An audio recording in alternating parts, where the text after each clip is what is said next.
CBN mandates banks to resolve ATM dispense errors within 48 hours. Again, US dollar slumps against major currencies. Investors become optimistic about global demand, just as Asian markets rise on sigh of relief over Trump's response to China. In this edition of Business Express, we will continue to x-ray some of the high points of the current administration in the last 5 years. This is Business Express reaching you on the network service of the NTA, and I am Benny Adams, and saying thank you for joining us today, the first day of June.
The Central Bank of Nigeria, CBN, has introduced a new timeline within which banks must resolve complaints relating to automated teller machine ATM dispense errors and failed point-of-sale (POS) transactions. In a statement released on Sunday by Isaac Okorafor, CBN Director of Corporate Communications, the Apex Bank said the new guidelines are aimed at improving service quality. The statement also says the Central Bank of Nigeria, in its determination to further enhance service quality, particularly quick refunds when customers experience failed transactions, dispense errors, or disputes, has revised timelines for reversals and/or resolution of refund complaints on electronic channels with effective from June 8, 2020. Public analysts say being responsible is what makes leaders accountable and outstanding. The Nigerian economy under the present administration, experts say, has been on a steady growth trajectory. In this report, correspondent Chimobi Walter Anaji takes a look at major economic highlights of the Buhari administration 5 years down the line. The Buhari administration entered with so much enthusiasm on ways to deliver on its change mantra, especially on the economy, which at the time was slipping into recession. The economic team put together by the administration came up with a blueprint aimed at serving as a short-term plan to reposition the economy for growth. Reviewing the implementation of the plan, which is expiring by December 2020, economic experts say it has seen the country's GDP remain on a positive growth from the fourth quarter of 2017 to the end of first quarter of 2020, despite the ravaging coronavirus pandemic. You know, the ERGP was formulated as a sort of a medium-term plan, 2017 to 2020, isn't it? And it addressed several sectors, about 5 sectors. So, and of course, in most planning, it has to be costed. And so they have to bring in private sector angle too to participate. So that's why the Economic Recovery and Growth Plan. You know, the federal government is also putting its own fund, but they expected a lot of private sector participation. And there's been a tremendous interest shown by the private sector investors from abroad, from Nigeria and what have you. We have consistently have growth in our GDP up to this last quarter that has just passed, and I think that is quite commendable. Growth may not have been as was expected because ERGP had looked at having a 7% growth, but the important thing is that the growth itself had been very, very consistent. Respondents also believe that some of the economic policies like the border closure, return to the budget cycle from January to December, and central bank interventions in both manufacturing and agricultural sectors are pointers to the administration's strive to make the Nigerian economy the strongest in Africa and one of the leading economies in the world. The border closure was another nice punch on the Nigerian economy. A punch that helped the economy to revive and also boosted the non-oil sector, like I talked about earlier.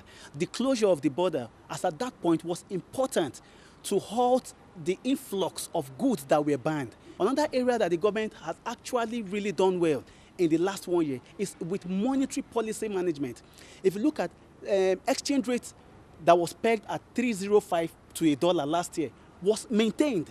You know that economic effects often take a lag. We will see the effects.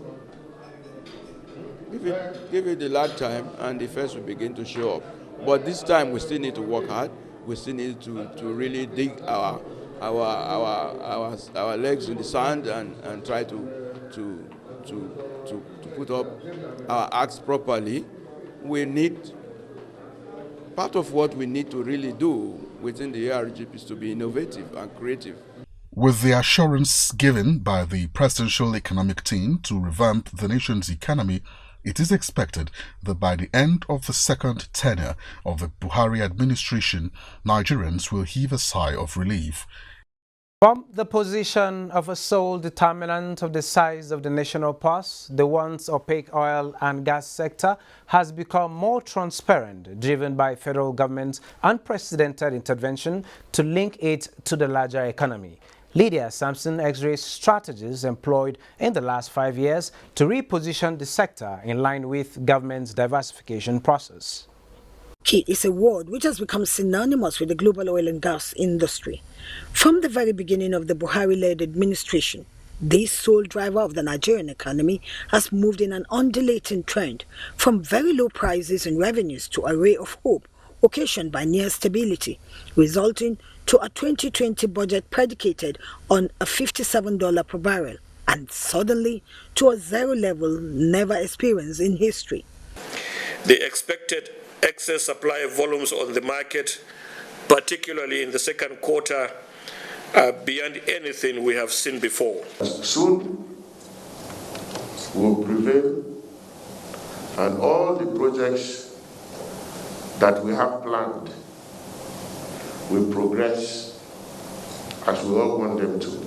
Despite Nigeria's vulnerability to the current COVID-19 reality, a solid foundation laid early in the life of the Buhari administration has placed the country on sound footing. The agenda of the Petroleum Ministry is anchored on repositioning the sector, not just as the sole source of revenue, but in linking the sector to the entire economy for value addition. The National Oil Company, the NNPC, on its part, is set to commence construction of the 614-kilometer Ajaokuta-Kano-Kaduna natural gas pipeline AKK.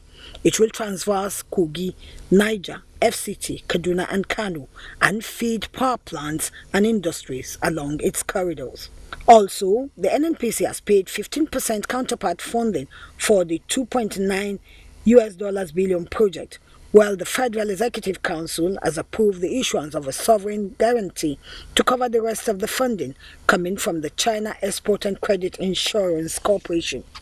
Considered the largest financial deal in Africa so far in 2020, the Nigerian LNG Limited concluded final investment decision on its Train 7 project at the end of 2019 and signed an EPC contract for the project in May 2020.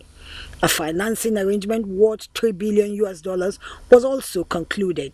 NNPC owns a 49% stake in NLNG on behalf of the Nigerian government. We know that getting the Train 7 is a very important activity. First, it will create 10,000 jobs in this country, direct jobs, and another 40,000 of indirect jobs, and another $9 billion of income to the Federation.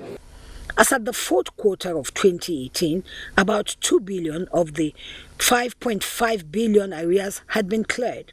Also worthy of commendation is the removal of the fuel subsidy regime and replacement by a market-led price modulation mechanism. PMS and petroleum products are very strategic commodities. As far as the availability of petrol is concerned in Nigeria, it's fantastic. And you can drive easily and buy what you want to buy and drive out without stress. The modular refinery initiative of the Buhari administration has delivered 3 completed private sector-led projects in Rivers, Imo and Delta states, and several others are in progress. The proactive steps taken to reposition the downstream subsector and indeed the entire oil and gas industry has resulted in eminent personalities like former President Olusegun Obasanjo openly commending the administration of President Muhammadu Buhari for successes recorded in the oil and gas sector. Another critical aspect of intervention by the Buhari administration likely to manifest soon is the PIB, which is now at an advanced stage awaiting passage at the National Assembly. Still on the 5 years of this administration, Nigeria has been recording a steady and rapid growth in the agricultural sector of the economy as a result of the green alternative policy being implemented by the federal government in the past 5 years. Agricultural economists are of the view that the country would have been in major food crisis if not for the policies and programs of the APC-led administration. In this report, Musa Baba Aliu takes a look at the journey to food security and self-sufficiency so far. It has been 5 years now that the federal government, under the leadership of President Muhammadu Buhari, embarked on a journey. The dream is to take Nigeria out of the list of food-dependent nations to a wealthy and food-secured country. Let's eat what we produce has been the slogan of the administration. The administration came on board at a time when revenues from oil and gas dropped to less than $30 a barrel, thereby affecting the socioeconomic growth and well-being of the country. To look for other sources of income therefore became imperative, and the government turned attention to agriculture. We thank God for the administration of Muhammad Buhari, that we are getting back into agriculture, and we hope that in the next few years, agriculture will take the front seat once again. The first step taken in achieving these goals is identification of major challenges that made the country to be over-dependent on importation of what can be produced locally. These challenges include lack of access as well as high cost of farming inputs and farmers' inability to get financial support to expand and add value to their produce. We have to deal with reducing the import burden of food, which is almost $22 billion a year. To tackle these challenges, the government introduced the Anchor Borrowers Program, which was launched by President Muhammadu Buhari. The Central Bank of Nigeria set aside 40 billion naira for rice and wheat farming in an Anchor Borrowers Program. A farmer will be given all the necessary input required to grow wheat. And at the end of the harvest, he's going to pay back with the produce at the prevailing market price. The latest figures released by the Central Bank of Nigeria indicated that more than 1.5 million smallholder farmers are cultivating over 1.4 million hectares of land under the Anchor Borrowers Program. It is important for us to appreciate a government that brings about policies that are productive, that are progressive, that are positive, that are proactive. Between 2016 and 2019, more than 10 new rice mills came on stream in Nigeria. Many of the existing mills have expanded their capacity. Several new ones are under construction. In Zamfara State, there was this old man. He plants rice 3 times a year, and he got about 11 metric tons per hectare. Farmers don't need to pay for the insurance separately. They don't pay premium separately. The price of the insurance is packaged and bundled into the cost of the fertilizer. This has attracted more than $1 billion of private sector investments in the production of rice, wheat, sugar, poultry, animal feed, fertilizers, among other produce since 2015.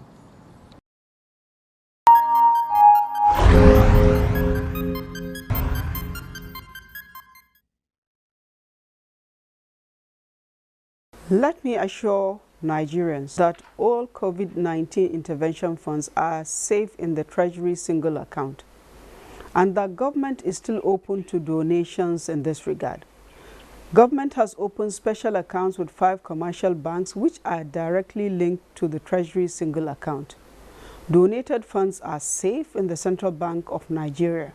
For verifiable information about the funds and other financial obligations of the federal government, please contact us directly at the Federal Ministry of Finance, Budget and National Planning.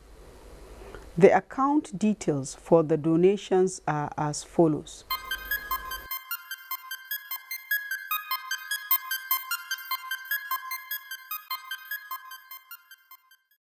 Last week in May was a 3-day trading week as Monday 25th and Tuesday 26th were declared as public holidays to commemorate the Eid al-Fitr celebrations. The NSE All Share Index appreciated by 0.25% to close the week at 25,267.82 as market capitalization inched up to 13.1 trillion naira.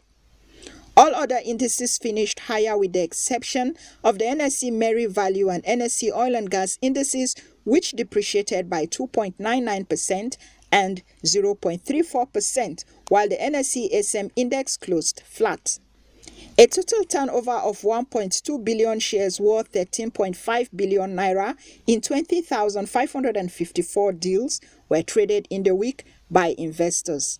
The financial services industry led the activity chart with 953.3 million shares valued at 8.2 billion naira traded in 10,931 deals.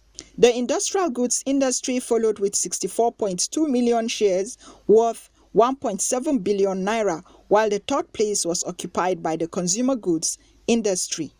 Trading in the top 3 equities, FBN Holdings, Zenith Bank and Guarantee Trust Bank accounted for 494.7 million shares worth 6.6 billion naira in 5,566 deals.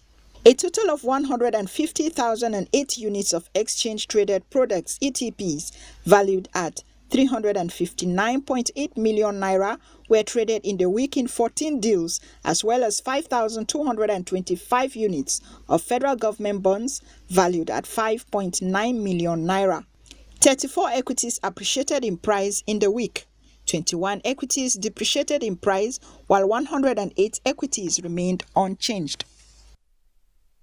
While the Nigerian equities market closed today, the first day of June, on a sound footing, the all-share index appreciated by 0.19% to close at 25,316.15 basis points, with market capitalization at 13.1 trillion naira. 4,775 deals exchanged hands in 253.3 million volume of shares worth 2.6 billion naira. The most active stocks were FBN Holdings, Guarantee Trust Bank and Jupiter Oil.